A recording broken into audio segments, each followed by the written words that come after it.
처음 예수님을 믿은 사람들은 모두 다 삼위일체 하나님에 대하여 의심을 하고 이해할 수 없다고 말합니다. 하나님이 한 분이시면 이해가 되지만 세 분 하나님이면 생각이 일치될 수 없고 모든 일에 일치된 인기견이 있을 수가 없지 않은가, 그런 질문을 하는 것입니다. 그러나 성부, 성자, 성령 하나님은 삼위일체이시기 때문에 모든 일에 일치된 의견을 가지고 일하시는 것입니다.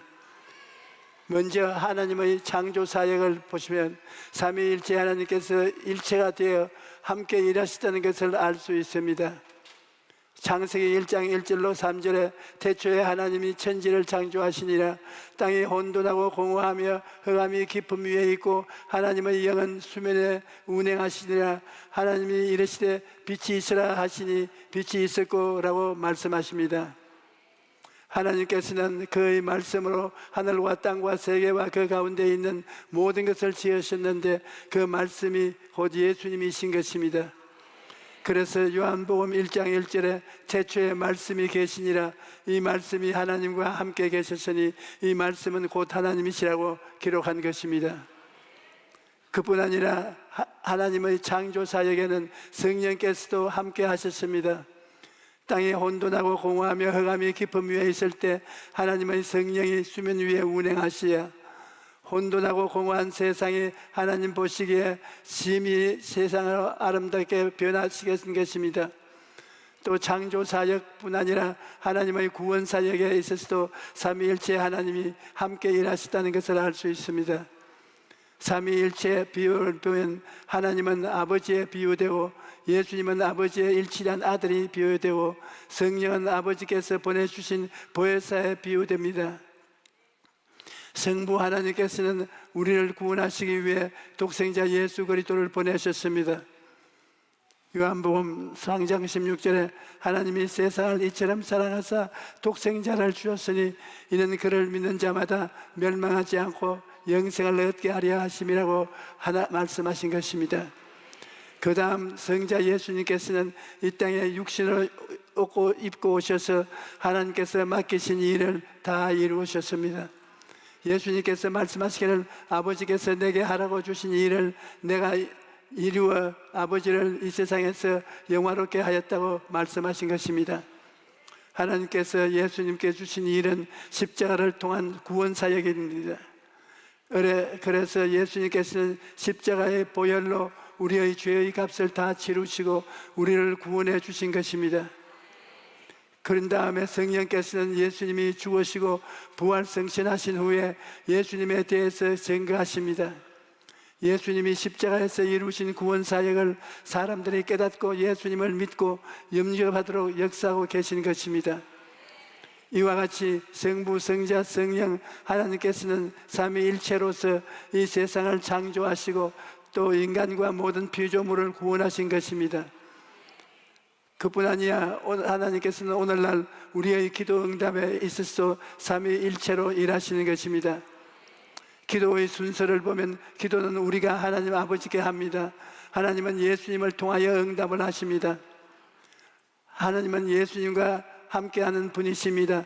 그리고 이 우주에서 창조하시는 모든 것은 성령을 통해서 행하시는 것입니다. 다시 한번 설명하면 자동차를 만들어 타겠다는 아버지의 뜻을 따라 아들이 설계와 기술을 다해 만들어 놓았습니다. 그리고 그 차를 운전하는 것은 보혜사 성령께서 운전을 합니다. 그래야 이 자동차 한 대가 달릴 수 있으면 삼위의 협동이 필요한 것입니다. 그러므로 전체를 보면 하나님께서는 삼위일체로 역사하시는 것입니다. 삼위일체의 하나님은 멀리서 보면 일체를 보고 가까이 보면 개개의 하나님을 보게 될 수 있는 것입니다. 둘째로 오늘 읽은 성경 말씀을 보면 예수님은 이 땅에서 사역하실 때 성령님과 함께 일하시다는 것을 알 수 있습니다. 누가복음 4장 18절에 주의 성령이 내게 임하셨으니 이는 가난한 자에게 복음을 전하게 하시려고 내게 기름을 부으시고 나를 보내사 포로된 자에게 자유를, 눈먼 자에게 다시 보게 함을 전파하며 눌린 자를 자유케 하여 라고 기록되어 있습니다.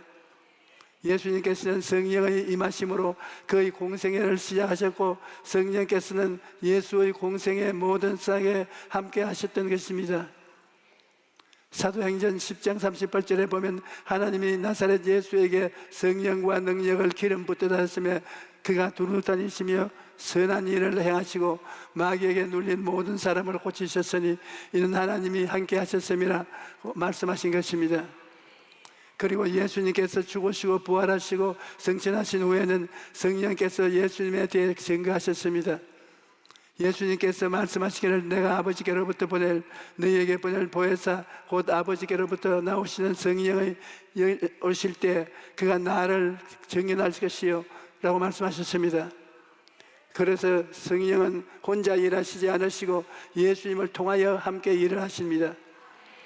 예수님 없는 성령의 역사가 없고 성령의 임재 없이 예수님의 사역은 없는 것입니다. 이와 같이 하나님은 삼위일체로서 창조와 구원을 행하시고 또 삼위일체로서 우리의 기도에 응답하고 계신 것입니다. 그런데 이와 같은 삼위일체 하나님의 일하심을 보며 우리가 이 세상을 어떻게 살아야 하는가 알 수가 있습니다. 우리는 하나님 아버지에 대한 절대 신앙을 가지고 예수님처럼 성령을 보내심을 받아 주님이 주신 사명을 다할 수가 있습니다. 주님께서 주신 사명을 다하기 위해서는 무엇보다 예수님 안에 거해야 합니다.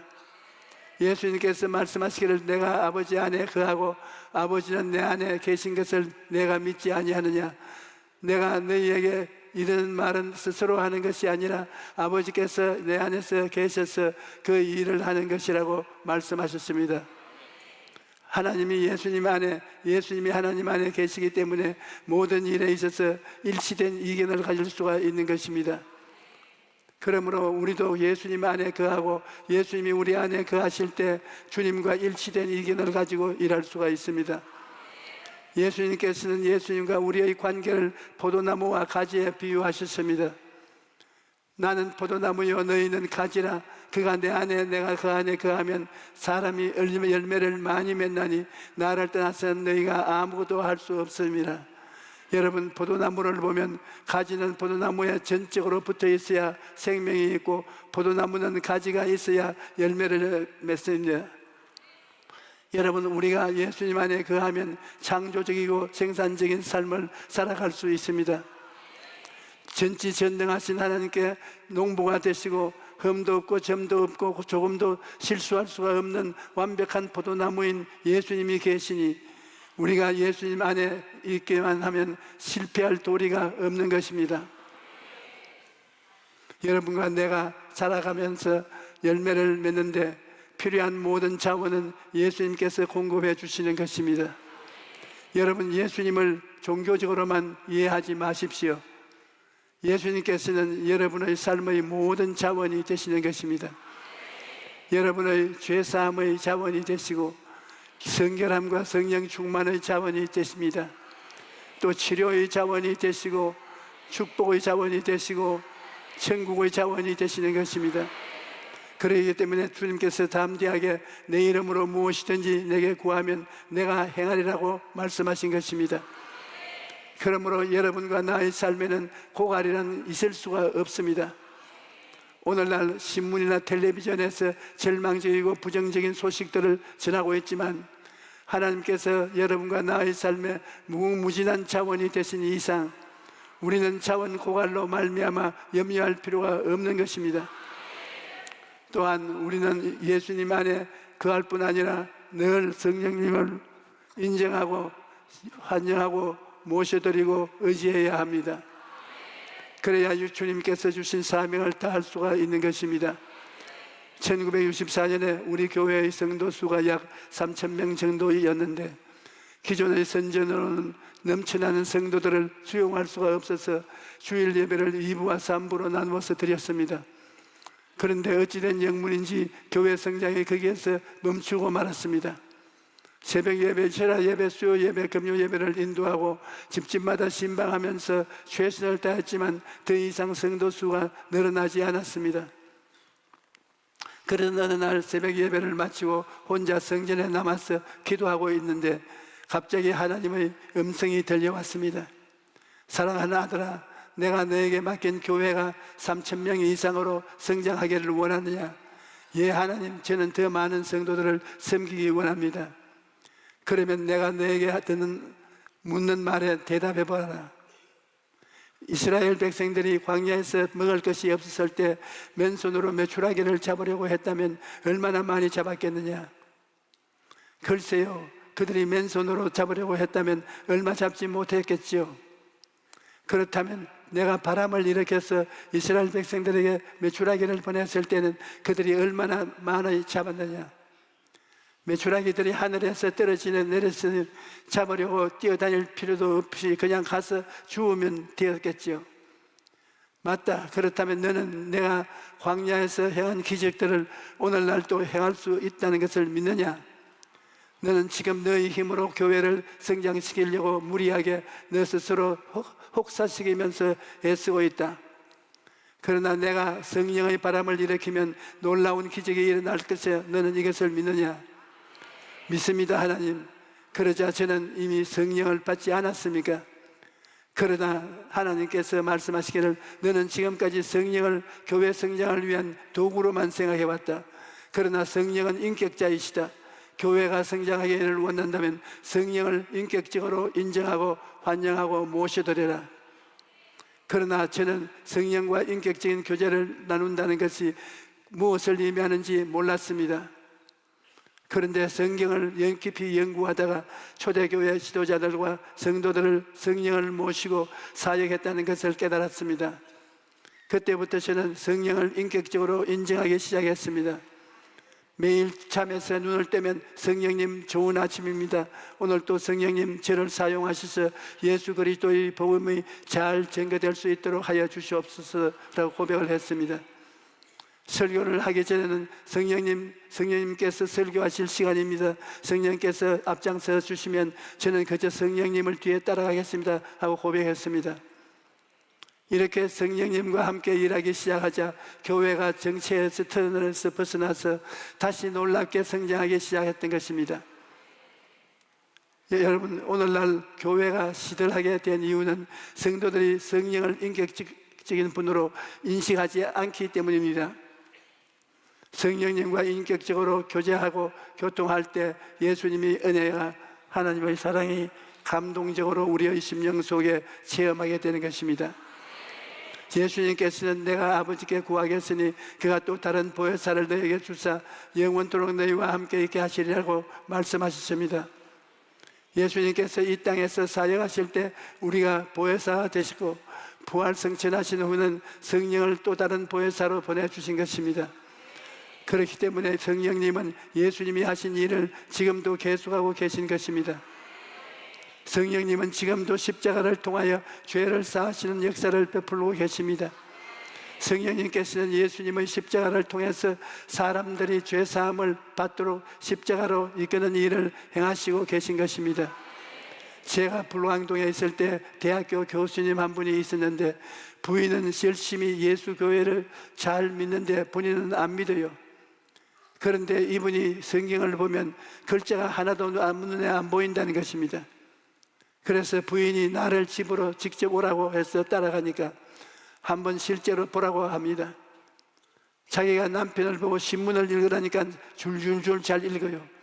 그런데 성경을 펼쳐주니까 한마디도 못 읽어요. 왜 그러냐? 그 물으니 안 보인다는 것입니다. 마귀가 어른거려서 눈에 안 보인대요. 그래서 그분이 회개하고 곧 예수 믿고 난 다음에는 신문은 잘 못 읽어도 성경은 그렇게 잘 읽는 것을 보았습니다. 요한복음 14장 26절에 보혜사 곧 아버지께서 내 이름으로 보내실 성령 그가 너에게 모든 것을 가르치고 내가 너에게 말한 모든 것을 생각나게 하시라고 하셨습니다. 이름으로 성령이 계셔서 우리에게 깨닫게 해주시는 것입니다. 그뿐 아니라 성령님은 예수 이름으로 귀신을 내어 쫓고 계시라는 것입니다. 사람들은 말하기를 눈에도 안 보이는 귀신을 어떻게 어디에서 내어 쫓느냐고 말합니다. 여러분, 오늘날 우리 사회 가운데 부조리와 불법과 부패가 팽배합니다. 이 부조리와 불법과 부패와 원인이 바로 귀신에게 있는 것입니다. 이러므로 귀신을 쫓아내라는 것은 우리의 마음이나 우리의 양심에서, 가정에서, 우리 사회에서 부조리를 쫓아내고 불법과 부패를 정결케 하는 것이 바로 귀신을 쫓아내는 것입니다. 예수 그리스도는 은혜가 임하고 성령의 역사가 일어나면 개인이나 가정, 사회, 국가에서 부조리와 불법이 사라지고 하나님의 정의가 나타나고 정직과 성실과 충성스러움의 삶이 다가오게 되는 것입니다. 이러므로 오늘날 우리는 귀신을 쫓아내는 일을 계속 해야 되는 것입니다. 또 성령은 예수의 이름으로 병 고치는 일을 계속 하십니다.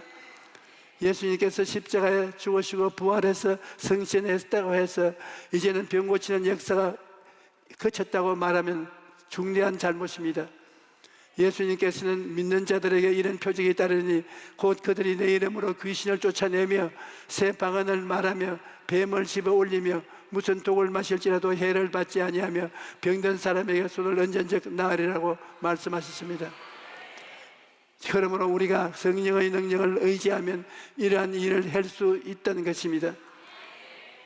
제가 호주에서 성회를 인도하려 했을 때 그곳에서 석유 파업이 일어나서 자동차가 전혀 움직이지 못한 사태가 벌어졌습니다. 그곳은 지역이 광대한 곳이라 자동차가 아니면 사람들이 꼼짝을 못합니다. 그 외에도 마귀의 방해가 이만저만 아니었습니다.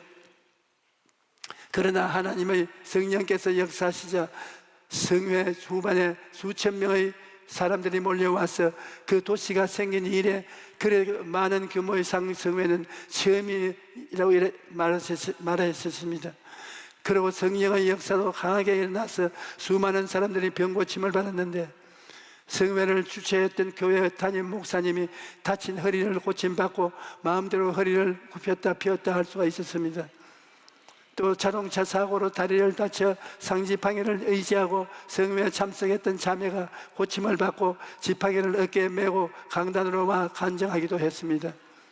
또 들것에 누워서 그리고 엎혀서 성회에 참석했던 두 사람의 중풍병자가 고침을 받고 곁에 걸어서 강단으로 나와 간증을 했습니다. 말에서 떨어져 다리가 부러져서 친구들의 부축을 받아와서 참석했던 청년이 시선 듯이 나 제 발로 걸어서 집으로 돌아갔습니다. 가슴이 피부암으로 쓰러지던 부인이 고침을 받고 중풍으로 왼쪽 수전이 반비된 채 교회에 나와서 예배 보던 목사님이 고침을 받고 심지어 귀머거리가 듣고 장님이 눈을 뜨기도 했습니다. 그런데 더욱 놀라운 것은 이러한 일들이 일어나는 것은 본 그곳 목사님이 내가 그곳을 떠난 위에 믿음과 용기를 가지고 병자를 위한 기도를 했더니 많은 병자가 나았다는 소식이 들어왔습니다. 또 믿지 않은 부부가 성회에 참석했는데 그 부인은 목 안에 혹이 나서 2번이나 수술을 했는데 낫지 않았고 남편은 허리를 다쳐서 못 쓰고 있었습니다. 그런데 그 성회에 참석했다가 부부가 나란히 고침을 받아서 화제가 되었다고 합니다. 이번엔 주에도 어떤 분이 저에게 감사 편지를 보내왔습니다. 이분은 다른 교회에서 사역하다 은퇴한 목사자인데 몇 년 전에 저에게 안수받 기도를 받고 위암에서 치료를 받았다고 감사 편지를 전해온 것입니다. 이와 같이 성령이 역사하시는 곳에서는 오늘날도 귀신이 떠나가고 하나님의 역사가 치료받는 기적이 일어나는 것입니다. 성령은 또한 오셔서 우리의 마음과 생각 속에 가시와 은거키를 케하여 주십니다. 아담과 하와가 타락해서 하나님을 반역했을 때 땅은 저주를 받아 가시와 은거키를 내겠다고 했는데 오늘날 땅뿐 아니라 사람의 마음 속에도 가시와 은거키가 꽉 들어차는 게 있습니다. 이런 마음의 가시와 은거키는 제하기 전에 하나님께서 축복해 줄 여지가 없는 것입니다. 이러므로 오늘 우리가 회개하고 하나님의 성령의 능력으로 말미암아 마음속에 있는 가시와 은거키를 없애야 되는 것입니다. 그뿐 아니라 성령은 오늘날 우리 마음속에 천국의 인을 쳐주시는 것입니다. 여러분과 저는 이 낡은 장막 같은 집이 무너지면 손으로 짓지 않은 정원한 집 친천국으로 가게 되는 것입니다. 이것을 성령의 인침을 받지 않은 사람에게는 어리석게 보이지만 성령께서 오셔서 우리 여러분과 내 마음을 인치시면 이런 것이 우리에게 현실적으로 확실성 있게 나타나게 되는 것입니다. 여러분, 하나님께서는 삼위일체로서 함께 일하십니다. 우리도 혼자 일하는 것이 아니라 하나님과 함께 일하고 함께 살아가 함께 있는 것입니다. 우리는 하나님 아버지에 대한 절대 신앙을 가지고 포도나무이신 예수님 안에 거해야 합니다. 그리고 보혜사 성령님을 인정하고 환영하고 모셔드리고 의지해야 합니다. 그래야 하나님께서 우리에게 주신 사명을 다할 수가 있는 것입니다. 오늘 우리 오신 여러분 모두가 이러한 복된 삶을 살게 되시기를 축원합니다. 할렐루야.